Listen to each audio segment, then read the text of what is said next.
Bom dia, revisista. Aqui é o Leonardo Chaba e hoje eu vou falar aí sobre a importância da ficção na vida das pessoas, mas usando a voz de vocês. Eu vou falar um pouco aqui dos meus próprios conceitos dessa importância da ficção na nossa vida, mas vocês já me ouviram falar sobre isso em podcasts recentes, inclusive. Mas eu fiz um post no Twitter e vocês podem me seguir lá pensando RPG, mas botei nas outras redes também depois porque o pessoal tava respondendo, tava sendo muito legal e eu pensei, poxa, que tal trazer a sensação dos próprios ouvintes sobre o que é ficção e a importância da ficção para os ouvintes, né? Eu achei que tava um podcast bem legal, eu ia soltar ontem, mas achei que tava um podcast ainda mais legal de sair bem no Natal, porque é uma coisa da gente participando, todo mundo junto. Então, primeiro, algumas das minhas conceituações aqui, eu escrevi no tweet, na verdade, que as pessoas amam a ficção por ela nos permitir explorar mundos e possibilidades diferentes. É uma maneira de vivermos experiências que talvez nunca teremos, e nos liberta para refletir sobre o mundo de uma maneira que a realidade às vezes não permite. E essa para mim é uma questão muito importante, porque até num livro que eu escrevi,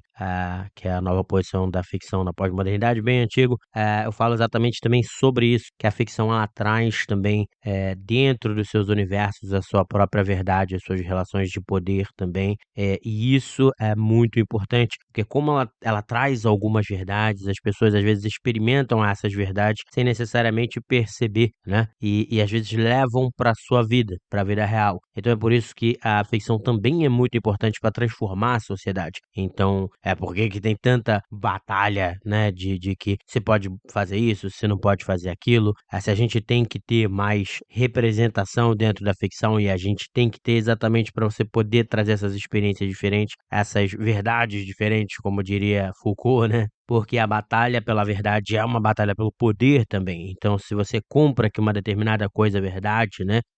Isso muda, na verdade, a forma como você vê o mundo. Então, através da ficção, a gente pode experimentar muitas verdades, vamos dizer assim, que é uma coisa já bem pós-moderna, né? Que é essa multiplicidade de verdades, em vez de você ter uma verdade só, que é o que a filosofia buscou pela maior parte do tempo. Então, você pode experienciar isso, e isso muda a gente, altera a gente. Então, por isso, a ficção tem uma importância muito grande dentro da sociedade. Eu não tinha falado tanto sobre isso em podcasts anteriores. Eu foquei mais também na questão que é a que eu quero trazer aqui no podcast, que é a importância da ficção pra gente, como um indivíduo. E como eu expliquei num podcast bem recente, em geral, essa importância vem para responder dois problemas, que seria o do indivíduo pós-moderno ou do indivíduo moderno. O do indivíduo moderno, sendo ali você poder usar a ficção para sentir mais essa liberdade, para poder se sentir livre e experienciar essa liberdade, coisas que você não poderia experimentar no seu mundo, né, real, vamos dizer assim. E o mal-estar, né, da pós-modernidade seria você experimentar, na verdade, a segurança. Você ir para a ficção como um lugar seguro, um lugar para onde você pode fugir e se refugiar e se sentir mais seguro ali e ter essa experiência e poder fugir um pouco dos problemas também, etc. Então, essa questão da segurança, de você sentir uma segurança na ficção, isso, é claro, são hipóteses, no fundo eu estou falando aqui de teses e teorias e etc.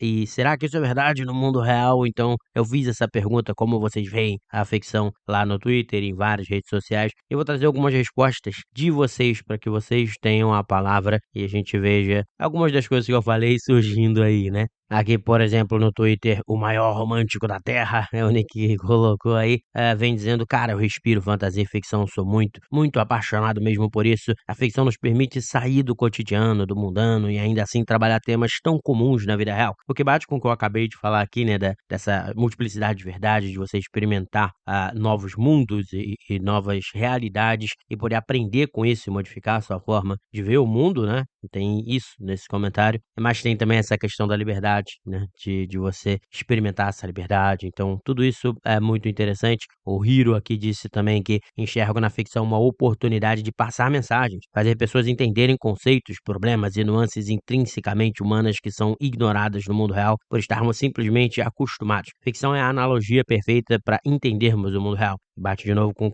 a abertura do podcast aí, falando também dessa relação com a realidade, como a ficção muda a nossa forma de ver a realidade, assim como a realidade muda a nossa forma de ver a ficção. E aqui eu não sei exatamente o nick, porque só tem uma raposa e é @SSFDMT, um negócio assim. Mas enfim, então não sei necessariamente quem é. mas o comentário é ainda vindo do Twitter, né, de que a ficção é uma forma de enxergar a realidade e sentir algo que por muitos motivos nós não podemos sentir. É poder sentir como é ser um jogador de futebol, sentir como é ter um amor verdadeiro, como é viver uma grande aventura. Todas as obras passam um sentimento que nós almejamos. E aqui eu acho que a gente vê de novo essa questão da liberdade, de experimentar coisas novas, né? Enquanto um outro comentário aqui do Old Guy Alexandre fala de válvula de escape. Muita gente falou sobre isso também. Essa coisa da válvula de escape, de se sentir, de passar essa segurança, que bate muito também com essa questão do mal-estar da pós-modernidade, de você ter um lugar seguro para poder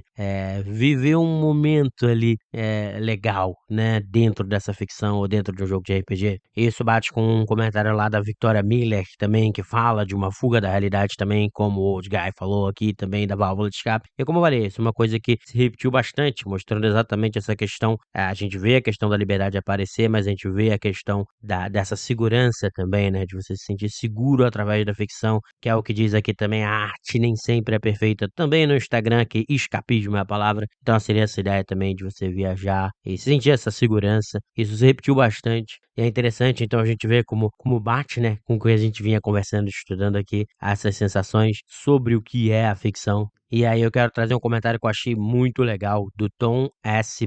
Santos, que foi lá no Facebook esse, que eu achei muito legal, que é uma experiência.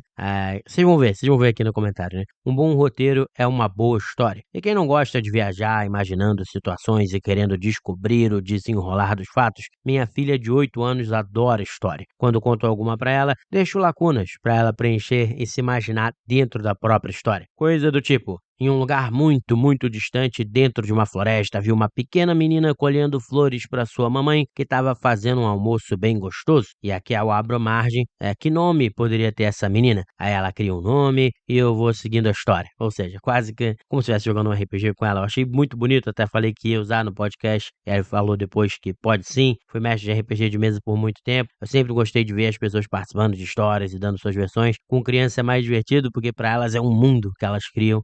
Até vão desenhar depois. Então achei essa experiência muito legal, né, de você ver a criança ali experimentando o mundo através da ficção. Então aí vem a questão das experiências e da liberdade através, né, você experimentar as coisas através da ficção. Então eu achei muito legal esse relato que ele trouxe. E dentro do Facebook também o Otto Suen falou que é uma maneira de poder ver além do horizonte, avançar a mundos distantes, terras distantes, testemunhar a construção e ruína de tais lugares, ao mesmo tempo em que lhe é mostrado a glória e vitória por trás de cada uma das histórias de ficção. E aí é legal que é isso de novo, essa questão de você poder viajar, você poder experimentar coisas novas e ao mesmo tempo fugir um pouco da realidade e ter essa segurança, né? Então é uma mistura, como eu falei, por isso que eu não faço tanta divisão entre moderno ou pós-moderno, mal-estar da modernidade ou pós-modernidade, que eu acho que tanto a liberdade quanto a segurança são coisas que a gente busca na ficção ao mesmo tempo, porque a gente ainda tá numa fase de transição aí da nossa sociedade, ou talvez nunca saia, mas tanto a sensação de liberdade quanto a sensação de segurança eu ainda acho que é uma coisa que as pessoas procuram muito e aprender. A gente aprende muito através da ficção, como exemplo ali da criança, e é por isso que a gente precisa sempre pensar sobre a ficção, porque ela tem um efeito enorme sobre a sociedade. E a gente vê isso também nos comentários do YouTube, que teve bastante participação, com, por exemplo, Renata Hajime, comentando que é como se tivesse no mundo meu, todo cheio de falhas, mas que eu amo e zelo. Então é aquela coisa, né, aqui mostra talvez mais a segurança e tal, é o que o Patrick Santos fala, exatamente da mesma maneira, que ele vê da mesma maneira que eu, sem falar que é uma ótima distração desse mundo cruel em que vivemos. Então a questão do escapismo, como eu falei, aparecendo muito, mas tem outras pegadas interessantes também, como do Marcos Silva, que vê como uma forma de expressar o simbolismo que está no nosso inconsciente. Então isso também é muito interessante, eu acho que isso acontece muito também. Não à toa, muitas vezes nos jogos de RPG, a maioria dos personagens de quem tá começando é uma versão, vamos dizer assim, da própria pessoa, né? Quando o pessoal tá começando, isso é muito normal, porque talvez seja isso, mas uma expressão do seu inconsciente. E é uma coisa que acontece muito com autores também de primeira viagem, do personagem principal ser, de certa forma, uma expressão desse próprio autor. Aqui o Silvério II disse que o mundo é ruim, viver é ruim. Também não vamos também não vamos tão longe assim, vamos tentar ser mais positivo, mas daí ele completa dizendo: "A ficção é uma muleta para ajudar a seguir em frente". E sim, eu acho que ela tem essa capacidade de curar a gente, de fazer bem pra gente, por isso que eu acho que o RPG e a experiência de jogar RPG, a experiência de ler um livro, tudo isso faz muito bem para o nosso lado mental, né. E aí tem muitas outras participações que vão nessas linhas, de você poder experimentar, você poder aprender, você poder se sentir seguro. Então quer dizer, todas essas coisas que eu vinha discutindo, você vê que na experiência real das pessoas é isso mesmo, mas que é tudo muito misturado. Então, às vezes, a pessoa tá ali só pela questão de escapismo e segurança, às vezes para experimentar, às vezes para aprender, às vezes para poder experienciar coisas novas, viajar por mundos fantásticos e etc. Então, a gente vê como é tudo muito misturado, por isso que eu acho que essas divisões, às vezes, que você faz, que você fazem, né, dentro da academia de pós-modernidade, modernidade, são erradas por isso, porque a gente vive numa salada, uma mistura, então a ficção responde a todos esses mal-estares ao mesmo tempo e ainda gera várias outras coisas, mas eu acho que o que deixa claro também é o que eu falei no começo do podcast, que ela também serve pra gente experimentar, pra gente aprender e que ela modifica a realidade. Então é exatamente também por isso que é um lugar seguro, é um lugar gostoso da gente viver e poder relaxar por um tempo, mas exatamente por a gente estar relaxado, é um lugar onde a gente está aprendendo o tempo inteiro, mesmo sem perceber. Então é por isso que a gente precisa também ter cuidado, às vezes, né, como criadores, também quando você cria ficção, para que seja uma experiência legal, para que a gente possa trazer também algumas ideias legais para o mundo. Tanto é que um dos meus autores favoritos é o José Saramago, que se você pegar, por exemplo, Ensaio sobre a Cegueira, é muito atual. Ele fala exatamente de uma cegueira branca. Cegueira branca significa o quê? É uma cegueira de informação. Então a gente vive num mundo que tem tanta informação, tudo é tão jogado na frente da gente, é tanta coisa ao mesmo tempo, que você se torna cego para a pessoa que está do seu lado. Você não percebe as pessoas que estão do seu lado. É importante às vezes falar sobre isso no Natal e vai se tornando anestesiado, né? E eu acho que o livro Ensaio sobre a Cegueira mostra muito isso, exatamente como a gente vai ficando tão autocentrado, é um excesso tão grande de informação, que ele através da metáfora, né, das pessoas ficarem cegos e ser uma cegueira branca, que é uma cegueira de informação, mostra que na verdade a gente vive nessa cegueira, a gente vive cego, eu vivo cego, você que tá ouvindo vive cego, de olhar para as coisas em volta, de olhar para as pessoas em volta também, de tanta informação que é jogada em cima da gente, e a gente acaba ficando, como eu falei, anestesiado e cego para muita coisa que a gente não precisava. Então é o Saramago através da ficção fazendo um experimento e passando ideias muito importantes pra gente. É por isso que eu amo O Senhor dos Anéis também, porque por mais que as pessoas digam, e eu ainda vou fazer um podcast exclusivamente para falar isso, que ele não é realista e tal, porque os personagens são bonzinhos demais ou virtuosos demais ou não tem erros. Não, eles têm muitos erros, eles passam por muitas provações, mas apesar deles cometerem erros ou passarem por provações, eles vão lá depois, a maioria deles, nem todos, e tomam a decisão correta.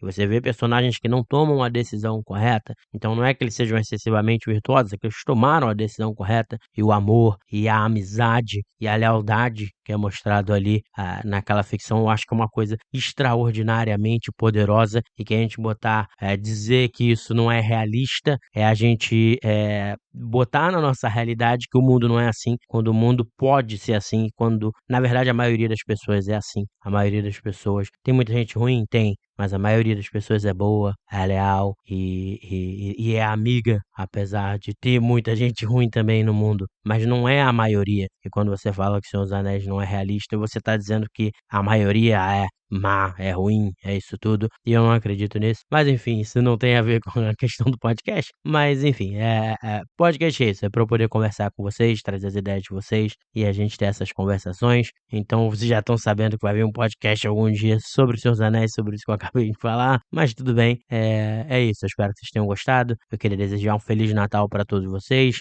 e que esse podcast traga algo de bom para vocês aí no dia 24, no dia 25, e quem sabe para o resto da vida de vocês também, e quis trazer bastante da participação de vocês. Então é isso, grande abraço pessoal e Feliz Natal!